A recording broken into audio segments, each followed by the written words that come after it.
What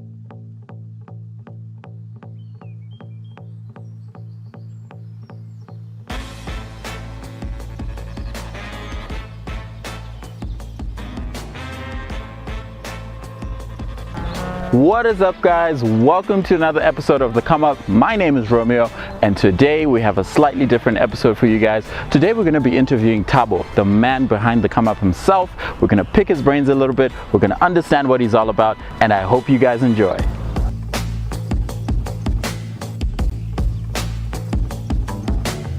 Thabo, what is up, man? How's it, man? Welcome. That was a proper intro. Really? That was a proper Thank you. Nah, this is my first time interview.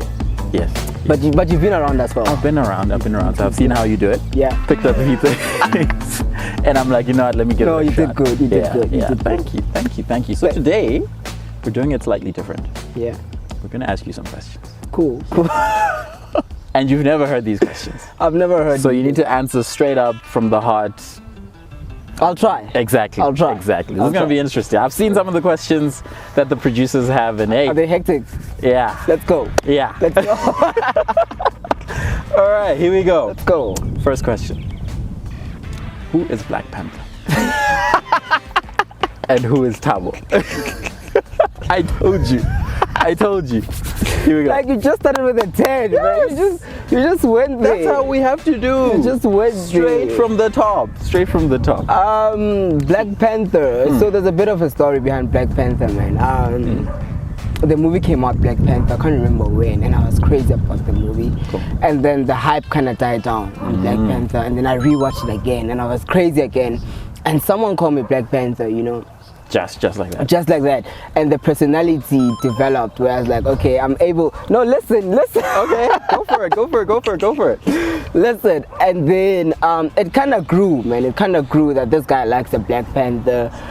So I'm able to be like Black Panther in like, you know, when I'm in certain spaces, Okay. It's like a character. Does it just come up randomly, or is it certain situations? Certain situations. Like now he's speaking to Thabo. Oh, okay. It's like All Trickster, right. you know Trickster. Yes, you know yes, Trickster. yes. Why is the black jelly baby not on the packet, man? But it still tastes AA batteries, AAA batteries, but no B batteries. You know Yes.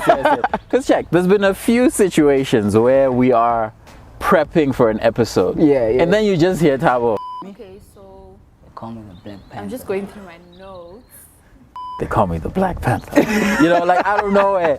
So I'm like, what causes that? He's trying to come out, but okay. Thabo is like, not now. Perfect, This is Thabo more. perfect. Yeah, and then Thabo is more chilled out than the Black Panther. This is Thabo. Black Panther is more confident. He's more, yeah. All right. I don't know. Sounds like I have a split personality disorder, but it's not that. It's not that. It's not that. It's a character. Of course not. It's a character. Okay. I don't know if I'd call it an alter ego, but character. Kind of. Yeah, Okay. yeah. But For sure. I guess you've already answered the question. What was the significance of naming yourself the Black Panther? So I didn't name myself the Black Panther. The name came because I like the character. I feel like the Black Panther, the animal is do you know the Black Panther? Of course, It's very strong. It's I don't know, man, outcasted. So I kind of feel the same. So I like the animal, and then I watched the movie, and I was like, wow, this is dope. So yeah, that's where the name Black Panther came from. Man, that's good to know. Good to know, because I've always wondered as well. I'm like, nah, man, where does this come from? So I didn't name myself. I didn't look myself in the mirror and be like, that's a Black Panther. Black Panther. No, Okay, no. got you. All right. Yeah. Then we have a bit of a personal one here. Okay. This one was asked by one of the producers. Go for it. And yeah, just hear me out. What was it like to tell your mom about your hormones? Take us back to the day when you told your mom how you felt when you first kissed a girl. Who wrote these questions? I'm not gonna say that one, okay? Oh, but my apparently God. there's a story. Oh my God. And yeah, tell us about your hormones, man. Oh my God. How was it like the first time you kissed a girl? Okay, so I was in grade 11, right? I was in grade 11, dating this girl. I think we dated for like 2-3 years. Wow. Grade 11. I've always been a consistent guy. cheated, but consistent. Okay, I don't know if it makes sense. Cool. So we happened to kiss at the back of the school tuck shop. We get caught by the school principal. So he's like, "You're not coming back to my school unless you come with your parents." So I need a way to tell my mom that, yo, they need you at school. Okay. So I kind of laid it off for like 2 days, man. But I wasn't going to school for 2 days. She thinks I'm going to school. I'm just... So you just like ditch, go somewhere else? Waking up, take a full bath, wear school uniform, just go park somewhere until she leaves, go home. But then after 2 days, I'm like, no, man, I need to go back to school. Yeah. So she comes back from work. I'm like, yo, there's something I don't understand. Okay. So I was raised by a single mother, right? Kind of played on her emotions. I'm like, I don't know if it's because I don't have a father, but I don't know what's going on with my body, man. I don't know. She's like, what do you mean? I'm like, I was at school and then I saw a girl. I felt something and I kissed her. You felt something. And she was like, what? Physical, emotional, what? What's going on? There's a fire that took over my body. All right. And she's like, what do you mean? I'm like, I don't know. I don't know. It just happened, man. I don't know what I'm feeling, but it's weird. And she's like, are you sure? I'm like, yeah. We need to fix this, man. And she's like, okay, no. You need to take a cold bath. I'm like, that's it? Did you take a cold bath? I did. And it helped? It didn't go away. Okay. All right. Like, is that it? Like, we need to take a cold... She's like, yeah, just take a... she's like, every time you feel like that, you need to take a cold bath. I'm like, what if I'm in public? But exactly, you're not always in the right situation to go take a... Exactly. So she's like, no, man, it's cool. These things happen. Okay. She gave me the talk, the bees and the birds talk. And then I'm like, by the way, there's something that I need to tell you. They need you at school for something. So this was something else now, you played it off. It's the same thing, but I hadn't told her that I kissed a girl at school and I got caught. Cool. So it was kind of like a surprise when she arrived at school and she heard what I did. Yo, bro. Horrible. That's an interesting story, bro. Horrible, man. Okay. It was difficult on her. Interesting. Yeah. No, let me not talk about my own love life. Go for it. Today's all about you. Today is all about you. You part of the come up. I will have my own episode. I will talk about it then. Okay. Perfect. All right. I think we're gonna like sort of take a detour to a more serious question here. It says, how did you get through depression? But I'm gonna preemptively ask you, have you been through depression before? Yeah. You have been. Okay. So now, how did you go through that? What was it like? So I moved out of home in 2014, moved to Joburg, right? We moved to Joburg. I was studying psychology. Cool. Back then, new environment, man. I've never been to Joburg. I'm staying with people that speak a different language. I can't hear anything they're saying. They can't hear anything I'm saying, So it's new for me. So I'm going through this, I'm studying psychology, and then boom, out of nowhere. Okay. So I had gotten a bursary. Okay. And then I think around September, I found out that the bursary hasn't been paid. Wow. I need to drop out of school. And I've done all the modules, right? Wow. Okay. So in my mind, I have my life figured out, man. I'm 17, I finished matric. By 23, get my degree. Like, everything is sorted in my mind. Got you. And then you get this thing that, dude, you haven't been paid, you need to drop out. It just hits you. It just hits you. And you're like, wow, okay, where to from here? You know? Where to from here? So they had like a on-campus psychologist that spoke to the lady, and she's like, yo, dude, she diagnosed me with severe depression and anxiety at the time. Severe. I'm 17, man. And she tracked it back to my childhood, because I didn't know that I had this thing until she told me, right? Whoa. And I didn't tell anyone. I didn't tell anyone. I think my mom found out like 2-3 years later that I was diagnosed with depression. Okay. I'm going through this alone each and every day. Shit, it was so crazy. It was so crazy because now she's explaining what anxiety is. Okay. Because sometimes you just wake up afraid for no reason at all. Like, you're just scared for no reason at all. Fear, just out of nowhere. Because people think depression is sadness. I think Lerato spoke about it in episode 2 that it's two different things. True. But depression, when you just feel crappy for no reason. Okay. So I had to find a will to live. Okay. You know, because I'm like, okay, cool. My psychology dream has died down now. I Cool. can't, because my bursary is not paid up. I don't want to stress my mom that, yo, this is happening. So literally, I don't go to campus for like a full week. Wow. Lock myself in the room. Okay. I'm not eating. And my mom doesn't know this. She thinks I'm still going to school. But I actually dropped out because I haven't been going to school. How is it that you're in the same house but she doesn't realize that you haven't been to school? Unless she goes to work. My mom is in Bloom. I'm in Joburg. Oh, I see. I see. So I'm studying in Joburg. My mom is in Bloom. Cool. Yeah, Cool. so I'm staying with a different family. All right. So they asking, yo, are you not going to school? I'm like, no, we closed. You know. So I'm renting a house and with a family. I see. So I'm staying with them, but they don't really care because I'm not their child. Course, yeah. okay. So I lock myself in a room for a week. All right. I don't know where to from here, man. And that's where all these thoughts come from. Wow. But how did I get through it? I'd say prayer, man. Flip. You need a will to live when you're in that situation, because it's so dark. It's so dark. Anxiety, suicidal thoughts came creeping in, because you ask yourself, what am I gonna do? You feel like you've hit rock bottom, man. Wow. Prayer helped me a lot. Prayer helped a lot. Okay. Because I think for a lot of people who haven't been through, depressive thoughts and all that, it's kind of difficult to understand, to be honest. But it's not like no one is immune to it, if I can say. It can happen to anyone, any age. Maybe people at like 50 or 60, they get depressed as well. Okay. And you'd give them the same advice to be like prayer. I would say find a will to live. Okay. Because not everyone prays, not everyone goes to church, man. Yeah. I would say you need a will to live. Because with me, I always believe that, I'm a firm believer that we live here, but there's a much more bigger cause. Of course. You know, our bodies are here, but there's man, the universe is so huge. Yes. And I don't think that we'd come to on earth and everything just dies down here.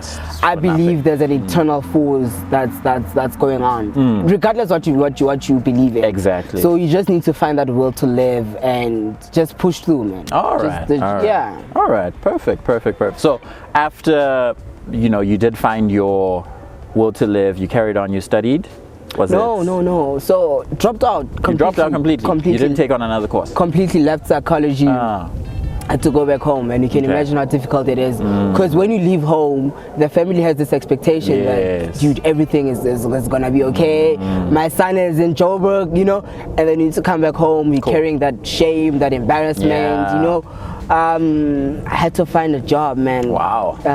Don't want to say crappy job. Earning like 3.5. All right. Earning 3.5, working as an admin clerk, but I was still young, like 18 at the time. All right. First time in corporate at the age of 18, and that's when I took on the accounting head. I was I can't do psychology now, but that does not mean that I will never do it. Cool. But I need to adapt to where I am. I'm in a finance setting. So I started to study accounting, fell in love with accounting, and I progressed. Within 2 years, I was back in Joburg, man. I was back. Okay. Can't keep me down, man. Good stuff. No, good, man. That's good. So now you're in corporate. Actually, this leads on to the next question. For sure. Why did you leave a well-paying, stable job? Just that segue into that question. Yes. Why did I leave a well-paying corporate job? So it's actually a continuation, man. Cool. After that depression and anxiety thing, there's nothing that I value like my mental wellness. And a lot of people don't understand how important that is. They think that you work in a fancy office, you wear a fancy suit, you're happy. But I could feel my mental health deteriorating again. I could feel myself going through that dark hole, man. And I had to make a decision. Okay. I had to make a decision. Do I stay in this and get paid a lot of money, or do I leave for my own mental? And if I was to come to you and I'm like, Romeo, I'm gonna leave a job that's paying me well, it has great benefits, and then you say why, and I'm gonna be like, dude, I don't feel happy. Okay. People are gonna say you're crazy. Exactly. People are gonna say you're crazy. So I stuck it out for a year. I stayed for a year, man. But the more I stayed, the deeper. Wow. I remember one day I came from the gym, I drove into the office, came late, it was like 8 o'clock. And then as soon as I parked, man, I looked at like the company logo. I was like, screw this, man, I'm going back home. Just like that. I texted them, I was like, yo, I'm sick, guys, I'll see you next time. I just drove back home. Whoa. Because my body couldn't take being in that environment anymore. So I took like a year off, work, corporate, just... That's where the come up came in, you know. Right. Took a year, I was like, okay, I need to find something different. Is this last year? This was last year. Actually, 2 weeks before COVID, 2 weeks before the lockdown, I decided to leave corporate. Wow. 2 weeks. How crazy is that? So in my mind, I'm thinking, I'm just gonna leave 2 weeks, 3 weeks. I'm gonna get a job because I have like a great CV. Lockdown hits. Companies are not hiring anymore. The worst possible time to do that, actually. Companies are not hiring anymore. I already handed in my resignation. Wow. But listen to this. They came with a counter offer. Okay. I could have taken it, but I was like, no, man, you can't buy my loyalty. Like, you can't put a price tag on my loyalty. Okay. You can't. So I left. So I'm one of the people that COVID hit hard because I was looking for a job, but I was also mindful of the environment that I was going in. Because my mental wellness is so important to me these days. Okay. I protect it by all means. All right. Good stuff. Good stuff. Yeah. Nah, that's good, man. Yeah. Mental wellness is very important. A lot of people don't consider that. They just consider the physical, but mentally, actually, it's very important to take care of that as well. For sure. The next question actually, it says when you were 19 years old, you first moved to Joburg and you didn't have any relatives or friends. What led you to make such a big move? I think you touched on that a bit. Yeah. I'm not a small thinker. I'm not a small thinker, man. I like being challenged, you know. And I feel like staying home with parents, it's so comfortable because you know that your mom is gonna, when you come back from work, your mom cooked. Like, it's so comfortable, there's comfort. But I love being put in uncomfortable situations, man. You saw when you shoot episode 1 with you, none of us knew what we were doing. Exactly. Facts. None of us knew what we were doing. It was. I remember when I first called you, like, dude, I've never shot a podcast, but this sounds like a challenge I'm in, you know. So that's me. So I thought about it. I could be in Bloom right now with my parents, and I could be living the best life, man. I could be living. I wouldn't be paying rent. Like, I would be living the best life. But all right. I love being uncomfortable to a point where I grow, because I feel like when I'm uncomfortable, that's where I grow. All right. I always look to be uncomfortable. Oh, that's good. That's good. I mean, look, I've seen some of your previous work. You were like, I'm not going to say preaching. You're like talking to some youth. Yeah. This is way back when. Yeah. So I could see that. Nah, man, this guy's a big thinker. He's a leader, if I can say that. Yeah.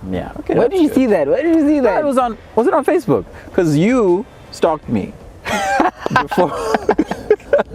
before all this. You had to do your research. I think you said, yeah. So I also did the same. I'm like, okay. Let's see who Thabo is. Yeah. But I like how you think, man. That's really good. Thanks. All right, good stuff. On the next one, it says, what motive did you have that led you to start your NGO?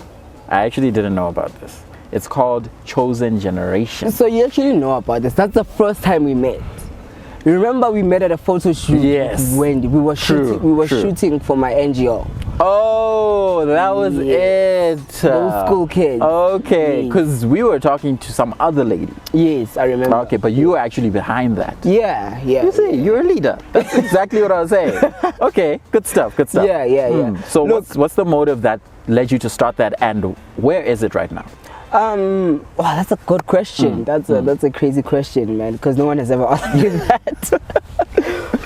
I'm just gonna be real with everyone right now. So the motive behind it is, so it started just after I had to move back home. Cool.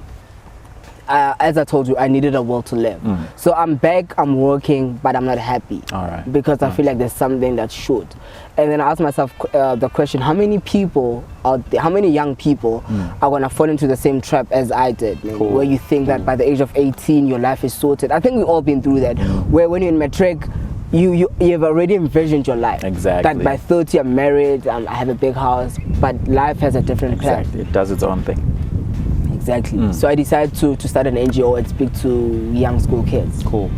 Just motivate them, and then it grew. I got called. I remember my first time doing motivational speaking. Man. All right. I was speaking after this guy, man. This guy, he was making jokes. He had like, what's this, cue cards, you know. The crowd all prepared. All prepared, and then they called me on stage, man. Yeah, I know this is not a happy ending story. Okay.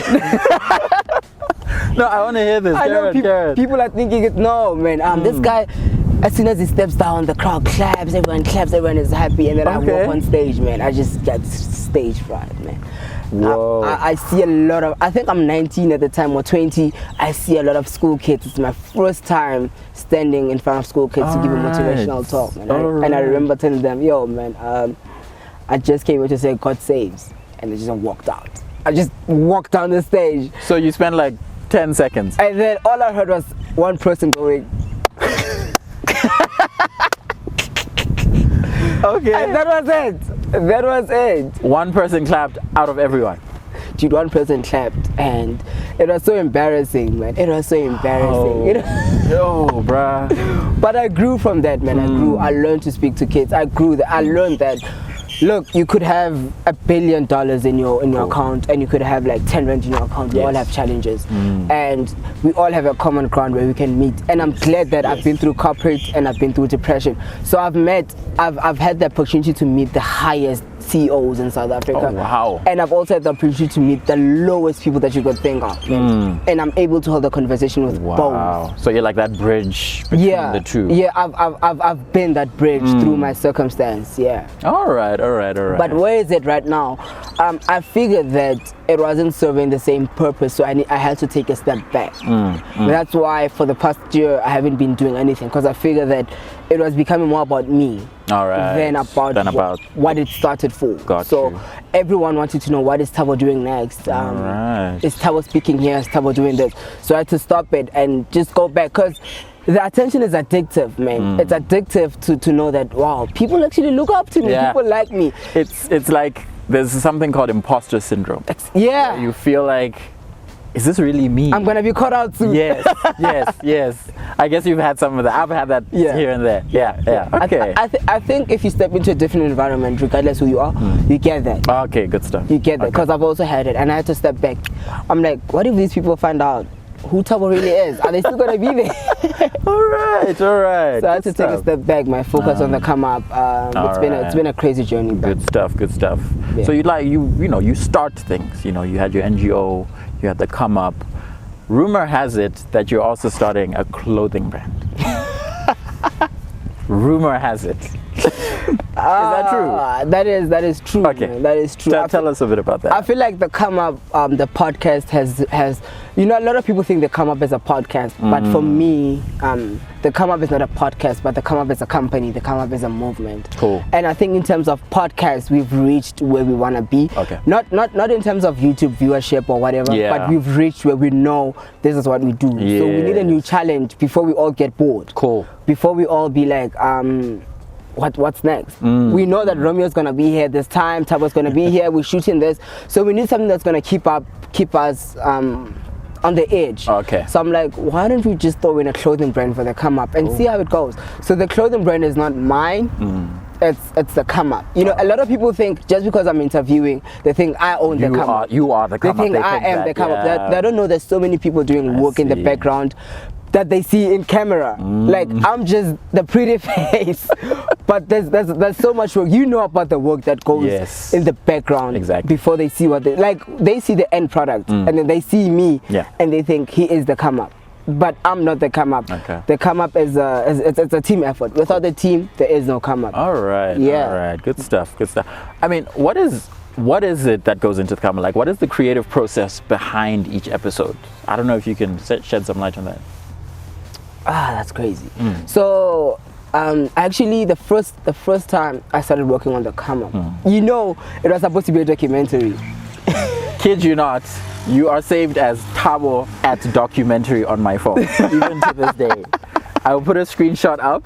It says Thabo at documentary. But yes, I remember that you came up to me. You're like, hey man, I want to shoot this documentary. And I'm thinking National Geographic or something with animals. I don't know.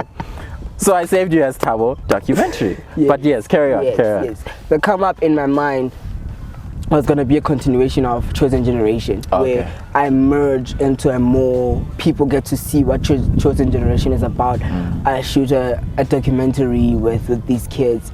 But then as I started speaking to people, the idea changed. I remember I spoke to you and you were like, you hear what I want to say, but you don't understand it. I need to put it down and I need to think hard, and then I need to come back to you when I've put it on paper. Yes. Then we can start working. So throughout that creative process of putting it on paper, I figure that the come up is not supposed to be a documentary, man. There's enough of those on TV. You watch TV. There's documentaries where, you know, underprivileged backgrounds. I'm like, why don't you do something different? Why don't you come up with a platform that gives people a different perspective? All right. Get to see the creative process. But in terms of before the episode, I think me and you are the least involved people.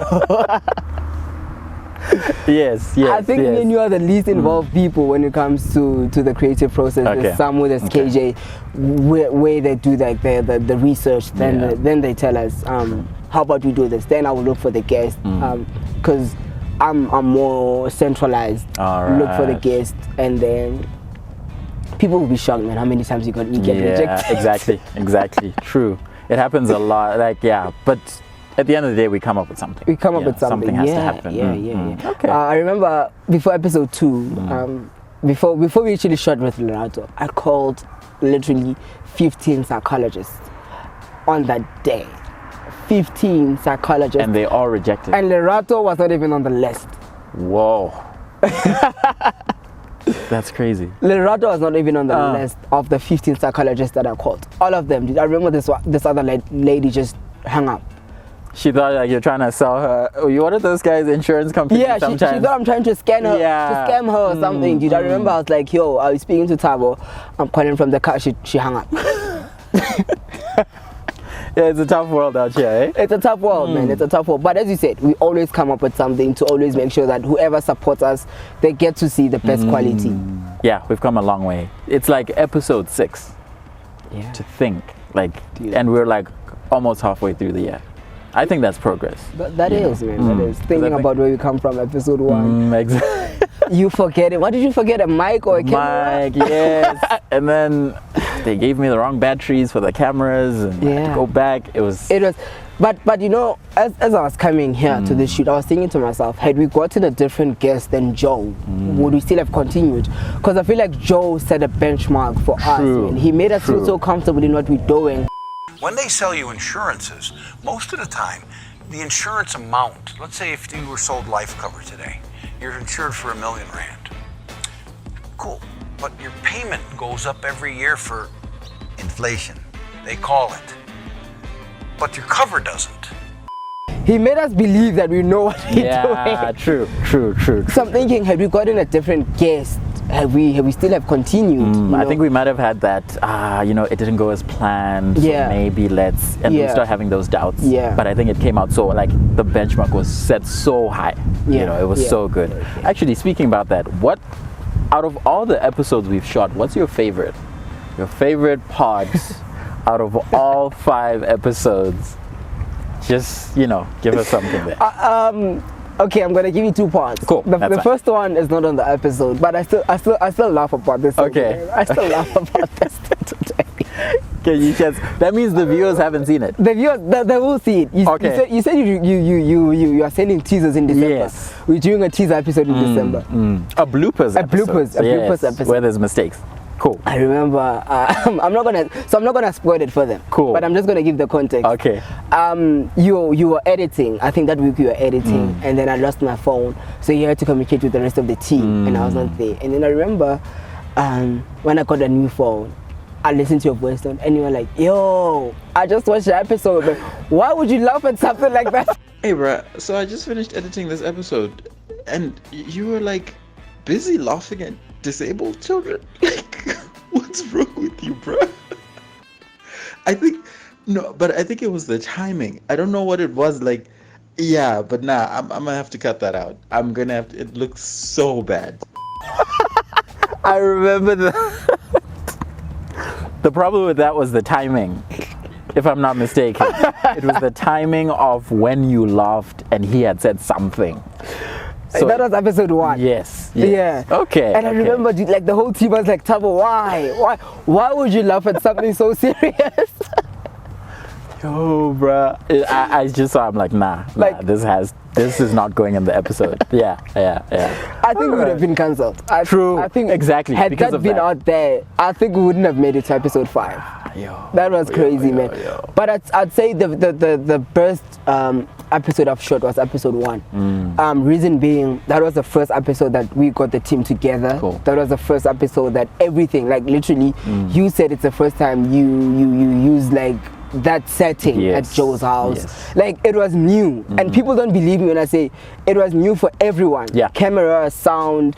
I remember a lot of people came at us for sound, like there's the sound glitches. I'm like, guys, it's the first time we're doing this, you know, but it came out so perfectly. True. It's still actually the highest episode right now. Yes. In terms of exactly. viewership. Okay. Crazy. I feel like we need to call Joe. That's exactly. No, we need to set up another. I think there'll be. Are we having season 2? We need to have season 2, We definitely. need We to. call up Yeah. all the previous guys. Yeah, different vibe there as well. Nah, man, it's been good. We've come a long way. I mean, what do you see for the future? What do you've touched up on a few things, the clothing brand. What do you see though in the next 2 years, let's say? Crap, man, 2 years. I think a lot of people don't understand how far we've come. You know, that look at the 6 episodes and be like, wow, that's it. You know, but we've come a long way, man. We've had a crappy partnership with a brand. Well, okay. And then we're currently in a partnership with a radio station in Lesotho. Oh, the guys at Sky Alpha HD. They're giving us a platform to showcase what we do. That's international. That's huge. That's huge. It's like the whole country listening To us, these yeah, because I was speaking to the CEO of the radio station the other day. It's like, no, dude, people love your podcast. You guys are doing a good job. But in terms of the way it's going, I'm happy, man. Cool, The team is cool, happy. cool. Because I've seen the quality that you do, like before you worked with us, man. I remember you sent me so many videos. I remember. There's this video that you were shooting. There's like a drone shot and there's cars. Oh, yeah. okay.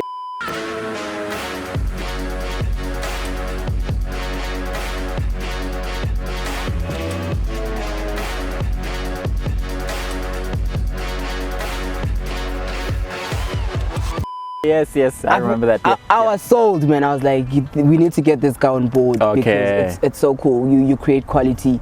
But another thing is, I've heard you speak, and I know where your mind is, and I think that's why we're so content with the team that we have, because we have people that think big. We have people that think big, man. Yeah. No one in the team is complacent and happy where we are. We are always trying to progress. Behind the scenes, we got KJ, we got Samu. They're the people who come up with.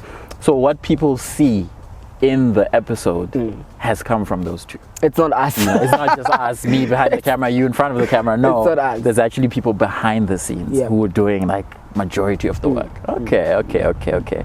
No, man, that's good. No, it's been a pleasure. I think we have more questions. Yeah, Trust me, we have more questions. Yeah. But I think let me cut it here. Let's make this part 1.